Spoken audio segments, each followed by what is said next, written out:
Everyone, welcome to Net Economics classes. I am Priyanka and this is part 43 of the lecture series of daily 10 questions. Start करते हैं आज के पहले question से.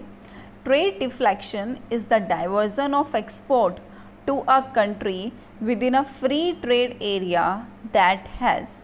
हमें बात करनी है यहाँ पे ट्रेड डिफ्लेक्शन की और उससे कैसे एक कंट्री का एक्सपोर्ट जो है वो डाइवर्ट होता है. डाइवर्ट हो रहा है मतलब एक जगह एक कंट्री से दूसरी कंट्री की तरफ जा रहा है. आज हम इस कंट्री में एक्सपोर्ट कर रहे हैं तो कल दूसरी कंट्री में कर रहे हैं. ए ऑप्शन क्या है हमारा यहाँ पे, high tariff on goods. B option क्या है, highest tariff on export. C option क्या है, लोअर टैरिफ ऑन गुड्स. और डी ऑप्शन क्या है हमारा, नन ऑफ द अबव. समझते हैं इस चीज़ को. पहले आप पोस्ट करके देखो कि आपको कौन सा आंसर सही लग रहा है और फिर आप बाद में मेरी एक्सप्लेनेशन सुनना.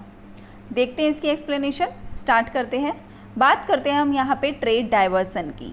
तो ट्रेड डाइवर्सन क्या है? ट्रेड डाइवर्सन एक इकोनॉमिक टर्म है जो चैप्टर इकोनॉमिक इंटीग्रेशन है उसमें आती है. ये किससे रिलेटेड है, हमारी इंटरनेशनल इकोनॉमी से रिलेटेड है, जिसमें trade is diverted from N efficient exporter toward a less efficient one by the formation of free trade agreement और custom union. कंट्रीज़ के बीच में क्या होता है, एग्रीमेंट होता है जिसका नाम होता है फ्री ट्रेड एग्रीमेंट या उसे हम कस्टम यूनियन भी बोलते हैं, जहाँ पे ट्रेड डाइवर्ट होता है एफिशिएंट एक्सपोर्टर से लेस एफिशिएंट एक्सपोर्टर की तरफ. और यहाँ पे क्या होता है, जो टोटल कॉस्ट होती है गुड की वो सस्ती रखते हैं, चीप रखते हैं when trading within the agreement because of low tariff. आप पे टैक्स जो है वो कम लगाया जाएगा. जिस गुड्स पे टैक्स कम होगा वो ही तो एक्सपोर्ट करना चाहेंगे ना हम. हमें क्या लगेगा, बाहर की कंट्री तो यही चाहेगी कि हमारे पास कम से कम टैक्स में जो पैसा है. अगर जो मान लो एक कंट्री है इंडिया और एक है यूके. अगर हम एग्जांपल लें कि यूके यहाँ पे एक्सपोर्ट करता है, यूके इंडिया में एक्सपोर्ट कर रहा है कुछ सामान, ठीक है. हम क्या चाहेंगे कि हमारे पास गुड्स कौन से आए, जिन पे टैरिफ कम हो, जिन पे टैक्स कम लग रहा हो. तो ट्रेड डिफ्लेक्शन जो होता है, जहाँ पे डाइवर्जन होता है एक कंट्री का एक्सपोर्ट किस एरिया के बीच में, उसको हम with in a free trade area भी बोलते हैं और उसे हम कस्टम यूनियन भी बोलते हैं. और किस में होगा ये, जहाँ पे टैरिफ जो है गुड्स पे कम होगा. यहाँ पे जो बात आती है ना वो दो चीज़ों की आती है. एक तो आती है रूल ऑफ ऑरिजिन की, जहाँ पे प्रेफरेंस देखी जाती है, ठीक है. इसका बेस भी फ्री ट्रेड एग्रीमेंट होता है. दूसरा होती है without the rules of origin. ये भी फ्री ट्रेड एरिया में ही होती है. Without the rules of origin में जो हम लेते हैं वो लोवेस्ट टैरिफ ही लेते हैं कि किस कंट्री का लोवेस्ट टैरिफ होगा उसे हम चूज़ कर रहे हैं. अगर हम रूल्स ऑफ ऑरिजिन की बात करें तो यहाँ पे जो है लोवेस्ट टैरिफ के साथ साथ चीज़ें देखी जाती है कि ट्रांसपोर्टेशन कॉस्ट कैसी है, स्टोरेज में कॉस्ट कैसी होगी, इंश्योरेंस कॉस्ट कैसी होगी और गुड्स की क्वालिटी मतलब पेरिशेबिलिटी कैसी होगी, पेरिशेबल कितनी जल्दी ख़राब हो सकते हैं गुड्स. तो विदाउट रूल्स ऑफ ऑरिजिन में हम क्या देखते हैं, सिर्फ लोवेस्ट टैरिफ ऑन गुड्स ये देखते हैं. और जबकि अगर हम बात करें विद ट्रेड ऑफ ऑरिजिन या विद रूल्स ऑफ ऑरिजिन तो हम यहाँ पे रूल्स क्या कहते हैं इसको, चीज़ को टैरिफ के साथ साथ हम इंश्योरेंस कॉस्ट और स्टोरेज वगैरह ये सारी चीज़ भी देखते हैं. तो अगर हम इस क्वेश्चन की बात करें तो trade deflection is the diversion of export to a country with in a free trade area और custom union that has lower tariff on goods. चलते हैं हम अपने नेक्स्ट क्वेश्चन पे. The formula that shows the current relationship between, हमें यहाँ पे relationship बताना है total demand and total liability, excess reserve, current account balance with other bank, investment in unencumbered government and other approved securities और statutory liquidity ratio. तो यहाँ पे जो आपको कोड्स गिवन है उसके अकॉर्डिंग क्या बनता है कि आपको SLR means statutory liquidity ratio का जो है वो फॉर्मूला बताना है. ये हैं आपके ऑप्शंस. अब आप पॉज करो और देखो कि आपको कौन सा आंसर जो है वो सही लगता है, आप SLR का कौन सा फॉर्मूला जो है वो बनेगा. देखते हैं हम इसकी एक्सप्लेनेशन. अगर हम एक्सप्लेनेशन में चलें, so the banks in India are required statutorily means mandatorily to maintain a prescribed minimum proportion of their total demand and total liability in the form of liquid assets. India में जो banks हैं उनको mandatory है कि उनको एक minimum proportion बनाना पड़ेगा. है ना, ये मनी कंट्रोल का पार्ट है कि किस तरीके से आरबीआई जो है वो मनी कंट्रोल करती है। सो उनको मिनिमम प्रोपोर्शन बनाना है किसका, उनकी टोटल डिमांड और टोटल लायबिलिटी का। किस फॉर्म में, लिक्विड एसेट्स की फॉर्म में। लिक्विड क्या होती है, जो ईजिली कन्वर्टेबल होती है किसमें, मनी की फॉर्म में। So these liquid assets consist of excess reserve, unencumbered government and other approved securities और other current account balance with other banks। तो यहाँ पे SLR के फुल फॉर्म क्या बनेगी, excess reserve plus encumbered government plus approved securities और current account balance with other bank. अगर उस बैंक का किसी और बैंक के साथ कोई करंट अकाउंट बैलेंस है, डिवाइडेड बाय हमें किसका मिनिमम प्रोपोर्शन लेना है, टोटल डिमांड और टोटल लायबिलिटीज़ का। तो ये हमारा क्या बनेगा, SLR का फॉर्मूला बनेगा। ठीक है, SLR एक इंस्ट्रूमेंट है मॉनेटरी कंट्रोल। दो तरीके की होती है आरबीआई कंट्रोल करती है, क्वांटिटेटिव होता है और क्वालिटेटिव होता है। ये जो है वो क्वांटिटेटिव कंट्रोल का एक पार्ट है SLR, स्टैट्यूटरी लिक्विडिटी रेशियो जिसे हम कहते हैं। So monetary control by affecting the freedom of bank to sell government securities and borrow against these from RBI। जो बैंक की फ्रीडम है वो यहाँ पे कंट्रोल कौन करता है, आरबीआई कंट्रोल करता है। As you know that RBI is the apex bank, सबसे सुप्रीम बैंक माना जाता है इनका, जो कंट्रोल करता है। अगर हम अपने फॉर्मूले में देखें तो कौन सा फॉर्मूला हमारा करेक्ट होता है इसके अकॉर्डिंग, ऑप्शन डी जो है वो हमारा बिल्कुल करेक्ट होता है। SLR is equal to ER plus I plus CV divided by L means total demand and time liabilities। चलते हैं हम अपने नेक्स्ट क्वेश्चन पे। हमारे पास नेक्स्ट क्वेश्चन है कि हमारे पास गिवन है RBI, reserve bank of India, SBI, NABARD, national bank for agriculture and rural development, LIC। अब हमें इनमें से बताना है the financial intermediaries among the above are, इनमें से कौन सा जो है वो फाइनेंशियल इंटरमीडिएटरी है। ऑप्शन जो हमारे पास गिवन है वो ऑल द फोर, या फिर हमारा SBI, नाबार्ड और LIC, या फिर हमारा SBI और नाबार्ड, और या फिर हमारा SBI और LIC।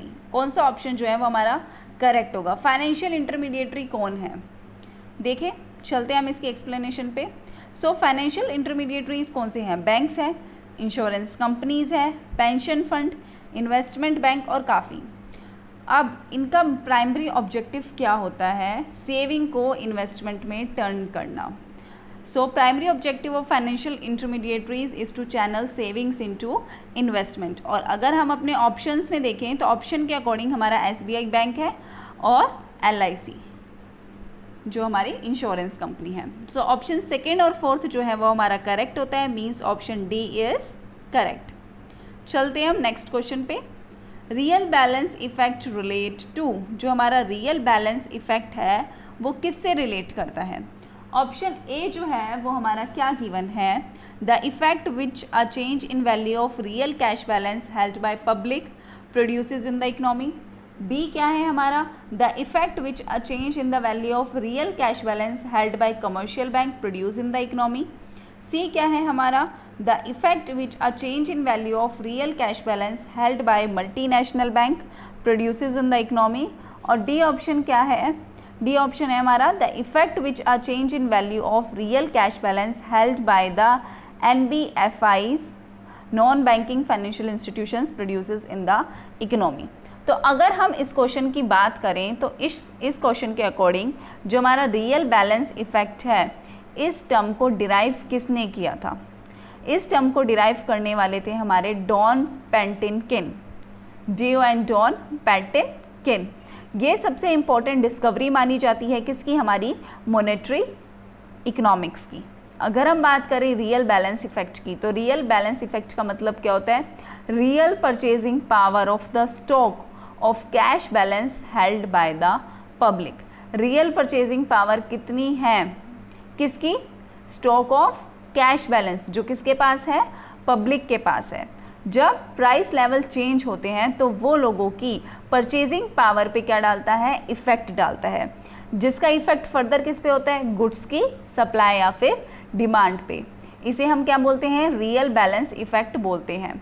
ये हमारे मॉनेटरी सेक्टर पे भी इफेक्ट डालता है, ये हमारे रियल सेक्टर पे भी इफेक्ट डालता है। ठीक है, इसलिए जो हम इसे कहते हैं वो बोलते हैं डायनामिक एनालिसिस। ठीक है, रियल बैलेंस इफेक्ट जो है वो कॉम्बिनेशन है पीग्यू इफेक्ट का और केन्जियन इफेक्ट का। आप लोगों ने इसके बारे में पढ़ा होगा ज़रूर। पिगो इफेक्ट और केन्जियन इफेक्ट। ठीक है, पिगो इफेक्ट की अगर हम बात करें तो ये क्या इंडिकेट करता है, हमारा परमानेंट चेंज हमारी कंजम्पशन में और सेविंग के रेशो में। ठीक है, केन्जियन इफेक्ट की बात करें तो यहाँ पे जो अब हमारी real value of cash balance अगर हमारा इंक्रीज होता है, किसके कारण, हमारे वेज प्राइस रिडक्शन के कारण, और स्मॉलर ट्रांजैक्शन बैलेंस की हमें यहाँ पे रिक्वायरमेंट होती है। ये तो आगे फर्दर काफ़ी बड़ा है, अगर आप चाहते हो मैं इस चीज़ को एक्सप्लेन करूँ तो आप कमेंट बॉक्स में मेंशन कर देना। और ऐसा नहीं है कि हम सारे प्रीवियस ईयर करने के बाद पॉइंट टू पॉइंट सारे टॉपिक भी रिवाइज करेंगे साथ साथ, ठीक है, ताकि आपकी अंडरस्टैंडिंग जो है वो और भी ज़्यादा डीप हो। तो यहाँ पे अगर हम जो बात कर रहे हैं रियल बैलेंस इफेक्ट की, तो यहाँ पे हमारा क्या होगा, सबसे पहली बात कि ये टर्म डिराइव करने वाले डॉन पैटेनकिन थे, ये भी आपको पता होना चाहिए।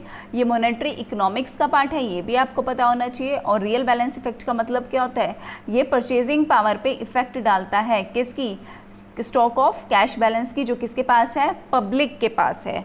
तो ऑप्शन ए जो है हमारा इसके अकॉर्डिंग वो बिल्कुल करेक्ट होता है। ठीक है, यहाँ पे मैंने आपको नीचे एक्सप्लेनेशन भी दे रखी है, जो आपको पीडीएफ फाइल में मैं प्रोवाइड कर दूंगी अपने टेलीग्राम चैनल पे। चलते हैं हम अपने नेक्स्ट क्वेश्चन पे। नेक्स्ट क्वेश्चन जो है वो हमारा एजर्शन और रीज़न पे बेस्ड है। एजर्शन हमारी यहाँ पे क्या गिवन है, the reserve bank of India raises money supply through purchase of securities in the money market. ठीक है, आरबीआई जो है मनी सप्लाई इंक्रीज कर सकता है, कैसे, अगर वो मार्केट में गया, मनी मार्केट में गया और उसने सिक्योरिटी परचेज कर ली। अगर उसने सिक्योरिटी परचेज किए तो मतलब उसने बदले में पैसे दिए, मतलब वो क्या चाहता है, इकोनॉमी में मनी सप्लाई को इंक्रीज करना चाहता है। अब इन्होंने यहाँ पे रीज़न क्या दे रखा है, इंक्रीज इन मनी सप्लाई में result in expansion of investment and employment. Money supply के इंक्रीज होने के कारण हमारी इन्वेस्टमेंट और एम्प्लॉयमेंट में इंक्रीमेंट होती है। बात तो ये भी सही है कि अगर मनी सप्लाई ज़्यादा होगी लोगों के पास तो लोग इन्वेस्ट करेंगे तो लोगों को एम्प्लॉयमेंट मिलेगी। और आरबीआई ने मनी सप्लाई रेस किया है, कैसे, गवर्नमेंट वो परचेज करके सिक्योरिटीज़ को पब्लिक मनी मार्केट से इन्होंने परचेज किया, तो मतलब लोगों के पास पैसा आया है, मनी सप्लाई इंक्रीज हुआ है। सो हमें बताने हैं कोड्स के अकॉर्डिंग कि कौन सा कोड जो है वो हमारा करेक्ट होता है। क्या हमारे दोनों कोड करेक्ट है और हमारे रीज़न जो है वो करेक्ट एक्सप्लेनेशन है हमारी एजर्शन का। बी हमारा क्या है कि बोथ एजर्शन और रीज़न हमारी करेक्ट है, बट रीज़न इसकी करेक्ट एक्सप्लेनेशन नहीं है। सी हमारा क्या है, बोथ ए और आर हमारे इनकरेक्ट हैं। और डी क्या है, हमारा ए करेक्ट है और आर इनकरेक्ट है।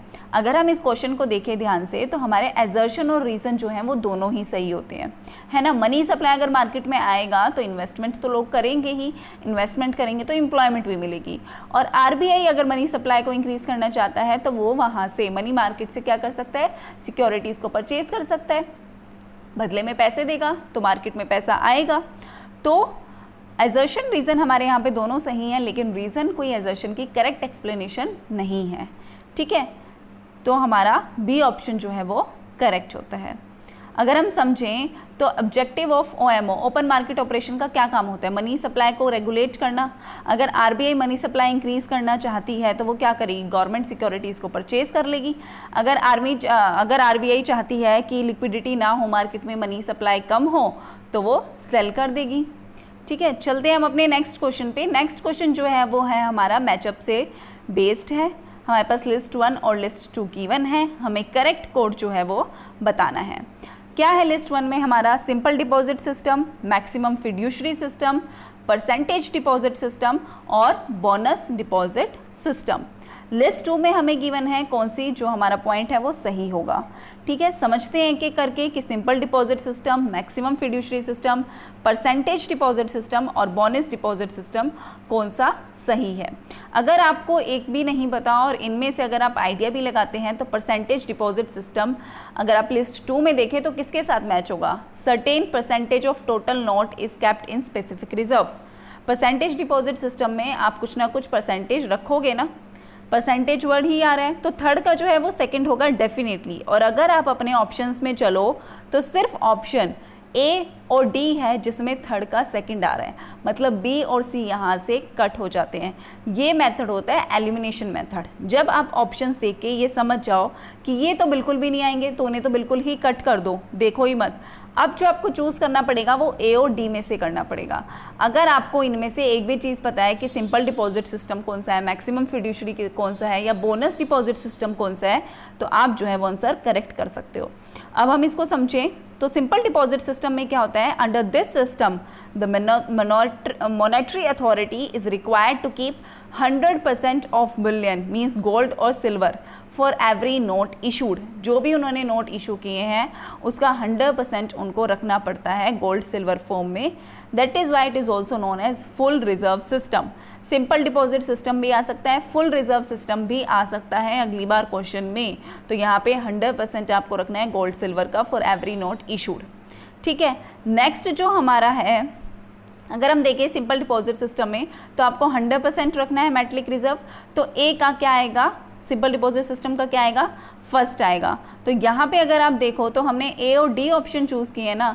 अब ए का तो फर्स्ट का थर्ड आ रहा है और डी का फर्स्ट आ रहा है, तो मतलब डी ऑप्शन हमारा करेक्ट होगा। लेकिन तब भी हम समझते हैं आगे इस चीज़ को। नेक्स्ट हमारा जो गिवन है वो मैक्सिमम फिड्यूशरी सिस्टम है। इस सिस्टम में क्या होता है, a country can issue a certain quantity of note without any reserve, that is without gold और सिल्वर बैकिंग। एक बैकअप ना रखते हुए, एक रिजर्व ना रखते हुए एक कंट्री जो है सर्टेन क्वांटिटी नोट की इशू कर देती है। Upper limit to this quantity is called fiduciary. जितनी भी आप लिमिट डिसाइड करते हो उसकी अपर लिमिट को क्या बोला जाता है, फिड्यूशरी बोला जाता है। Beyond which there has to be 100% metallic reserve, कि अगर आप इसके बाद अगर और नोट इशू करना चाहते हो तो आपको फिर 100% मेटलिक रिजर्व रखना पड़ेगा। ठीक है, सिंपल डिपॉजिट सिस्टम में तो आपको जितना रखना है उतना 100% आपको रखना ही पड़ेगा। फिड्यूशरी में आपकी एक लिमिट है कि अगर आप इस लिमिट के बाद भी नोट इशू करना चाहते हो तो आपको 100% रखना पड़ेगा।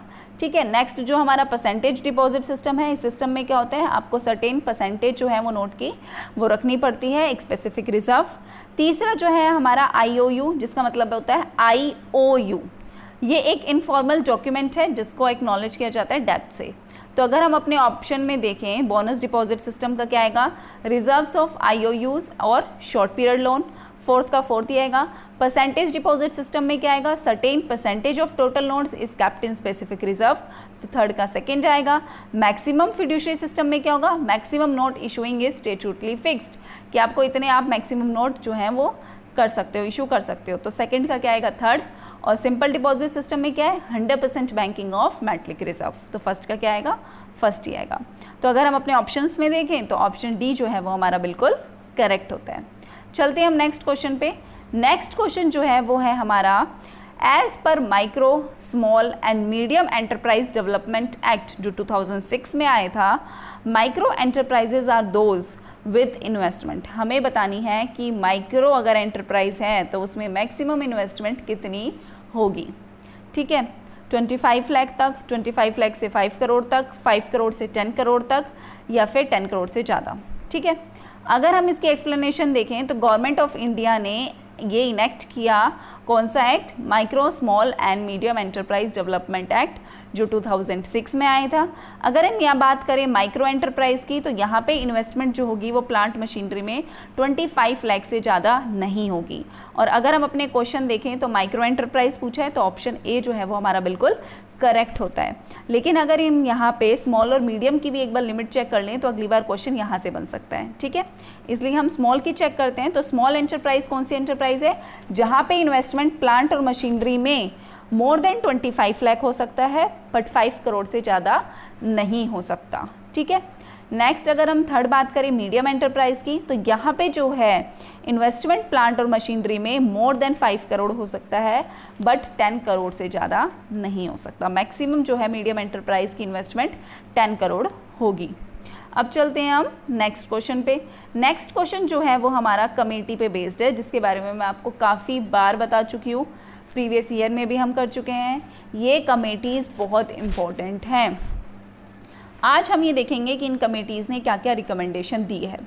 Rangarajan committee, Karve committee, R K. Hazari committee, Arjun Sen Gupta committee. List 2 में इनकी रिकमेंडेशंस हैं कि किसने कौन सी रिकमेंडेशन दी है। स्मॉल इंडस्ट्रीज़ पे रिपोर्ट किसने दी है, PSE पब्लिक सेक्टर एंटरप्राइजेस में डिसइन्वेस्टमेंट है वो किसने बोला है, हमें पब्लिक एंटरप्राइजेस की पॉलिसीज़ को रिव्यू करना चाहिए, ये किसने रिकमेंड किया है, और इंडस्ट्रियल लाइसेंसिंग पे किसने बोला है। समझते हैं एक एक करके। कोड हमारे नीचे गिवन है, हमें बताना है करेक्ट कोड कौन सा है, और वो हम बता देंगे जब हमें एक्सप्लेनेशन हमारी पता होगी। सबसे पहले अगर हम बात करें रंगराजन कमेटी की, तो रंगराजन कमेटी ने किसके बारे में बोला है, डिसइन्वेस्टमेंट पॉलिसीज़ के बारे में बोला है। कमेटी ने क्या रिकमेंड किया है कि that up to 49% equity of PSUs, public sector undertakings के 49% जो इक्विटी है वो under the exclusive participation of state could be disinvested, वो हम डिसइन्वेस्ट कर सकते हैं। डिसइन्वेस्टमेंट का मतलब क्या होता है, सबसे पहले ये पता होना चाहिए। जब पब्लिक एंटरप्राइजेस को प्राइवेट एंटरप्राइजेस में चेंज किया जाता है, ठीक है। अब यहाँ पे उन्होंने बोला 49% इक्विटी तक कर सकते हैं, और बाकी जो बचेगा उसमें डिसइन्वेस्टमेंट सिर्फ 74% ही अलाउड है। तो रंगराजन कमेटी की जो बात है, उन्होंने डिसइन्वेस्टमेंट की पॉलिसी के बारे में रिकमेंडेशन दी है। नेक्स्ट जो है हमारी कार्वे कमेटी, कार्वे कमेटी ने जो बात की है वो स्मॉल स्केल इंडस्ट्रीज़ के बारे में बात की है, और 1955 में कार्वे कमेटी आई थी, जिसको दूसरे नाम से भी बोला गया था, जिसका नाम था village and small scale industries committee. यहाँ पे जो कार्वे कमेटी का काम था वो क्या था, रूरल डेवलपमेंट को प्रमोट करना, स्मॉल स्केल इंडस्ट्रीज़ को प्रमोट करना, उनकी यूटिलाइजेशन को बेटर बनाना, ठीक है। तो कार्वे कमेटी का क्या था, स्मॉल स्केल इंडस्ट्रीज़ को डेवलप करना, रूरल एरियाज़ को प्रमोट करना। नेक्स्ट जो है हमारी हजारी कमेटी, वो किसकी चेयरमैनशिप में थी, डॉक्टर RK हजारी की चेयरमैनशिप में थी, और इन्होंने क्या बोला था, एक planning commission consultant to review the industrial licensing system, इन्होंने एक कंसल्टेंट हायर किया था इस चीज़ के लिए, और इन्होंने यहाँ पे इंडस्ट्रियल लाइसेंसिंग सिस्टम के बारे में रिव्यू किया था। थर्ड जो है हमारी अर्जुन सेनगुप्ता कमेटी, 1986 में इसकी रिपोर्ट आई थी, और इन्होंने रिव्यू की थी पॉलिसीज़ किसकी, पब्लिक एंटरप्राइजेस की। तो अगर हम अपने ऑप्शन पे चलें तो हमें पता चल जाएगा, रंगराजन कमेटी ने किसकी बात की थी, डिसइन्वेस्टमेंट की। कार्वे कमेटी ने किसकी बात की थी, पॉलिसीज़ रिव्यू करनी है इनको, ठीक है। नहीं, कार्वे कमेटी ने किसकी बात की थी, स्मॉल स्केल इंडस्ट्रीज़ की बात की थी। RK हजारी ने किसकी बात की थी, इंडस्ट्रियल लाइसेंसिंग की। अर्जुन सेनगुप्ता ने पब्लिक एंटरप्राइज की। तो अगर हम अपने ऑप्शन देखें तो यहाँ पे कोड जो है हमारा C करेक्ट होता है, ठीक है। दोबारा से समझ लेते हैं, Rangarajan committee disinvestment, Karve committee small scale industries, RK Hazari industrial licensing, और अर्जुन सेनगुप्ता पब्लिक एंटरप्राइज। चलते हैं हम अपने नेक्स्ट क्वेश्चन पे। The 11th 5-year plan aimed at generating, जो हमारा 11th 5-year प्लान आया था उसका क्या एम था, क्या जनरेट करना, 15 million work opportunity, 35 million work opportunities, 58 million work opportunities, या 100 मिलियन वर्क अपॉर्चुनिटीज़। समझते हैं इस क्वेश्चन को हम। तो जो हमारा प्रोजेक्ट था यहाँ पे 11th 5-year में, उन्होंने एस्टिमेट किया था 45 मिलियन का, ठीक है। लेकिन प्लान जो हुआ, जो एमिंग हुई वो कितने की हुई, 58 मिलियन जॉब्स की, ताकि अनएम्प्लॉयमेंट रेट जो है हमारा 5% से भी कम हो जाए इस प्लान के एंड तक। तो अगर हम इस क्वेश्चन के हिसाब से चलें तो ऑप्शन C हमारा करेक्ट होता है। 58 million work opportunities 11th 5-year plan के अकॉर्डिंग एम की गई थी। लेकिन अगर हम करंट की बात करें तो करंट में हमारा 12th 5-year प्लान 2012 से 2017 जो गवर्नमेंट ऑफ इंडिया ने डिसाइड किया है, वो कितना डिसाइड किया है कि ग्रोथ रेट जो होगी वो 8.2% होगी। लेकिन नेशनल डेवलपमेंट काउंसिल ने दिसंबर 2012 में अप्रूव कर दिया था कि ग्रोथ रेट जो है 12th प्लान की वो 8% होगी, ठीक है। अगर हम बात करें नेशनल डेवलपमेंट काउंसिल को हेड कौन करता है, तो प्राइम मिनिस्टर करते हैं अपने सारे चीफ मिनिस्टर्स और कैबिनेट मिनिस्टर के साथ। अगर हम बात करें इंडियन इकोनॉमिक प्लानिंग के फादर किसे बोला जाता था, तो सर मोकोशानंदम विश्वर्या को बोला जाता था। ये भी चीज़ आपको पता होनी चाहिए, ये हमारा स्टेटिक का क्वेश्चन है, आ सकता है, ठीक है। ये जो है हमारा वो ऑप्शन क्वेश्चन कंप्लीट होता है। तो 11th 5-year प्लान का एम था 58 मिलियन वर्क अपॉर्चुनिटीज़ को जनरेट करना। चलते हैं हम आज के लास्ट क्वेश्चन पे। लास्ट क्वेश्चन जो है हमारा वो भी स्टेटिक का क्वेश्चन है। The unorganised worker social security act came into existence in the year. जो हमारा unorganised workers social security act है वो कौन से ईयर में आया था, 2001 में, 2005 में, 2008 में या 2012 में। तो अगर हम इस चीज़ को समझें तो दिसंबर 30, 2008 में with the president assent, president की हाँ से unorganised sector workers social security act 2008 में आया था। ठीक है, this legislation was an outcome of years of campaigning by organisation working with unorganised sector worker. जो लोग अनऑर्गेनाइज सेक्टर में काम करते हैं उनके काफ़ी सालों की मेहनत के बाद ये एक्ट एग्जिस्टेंस में आया था। तो हमारा 2008 जो है वो करेक्ट होता है। आज का हमारा लेक्चर यहीं कंप्लीट होता है। अगर आपको हेल्पफुल लगे तो लाइक, शेयर और सब्सक्राइब करना मत भूलना। ज़्यादा से ज़्यादा अपने दोस्तों के साथ शेयर करो और कमेंट करके मुझे बताओ कि आपको सच में ये हेल्प कर रहा है, हेल्पफुल है, ताकि मुझे भी हमेशा मोटिवेशन मिलती रहे। Thank you everyone.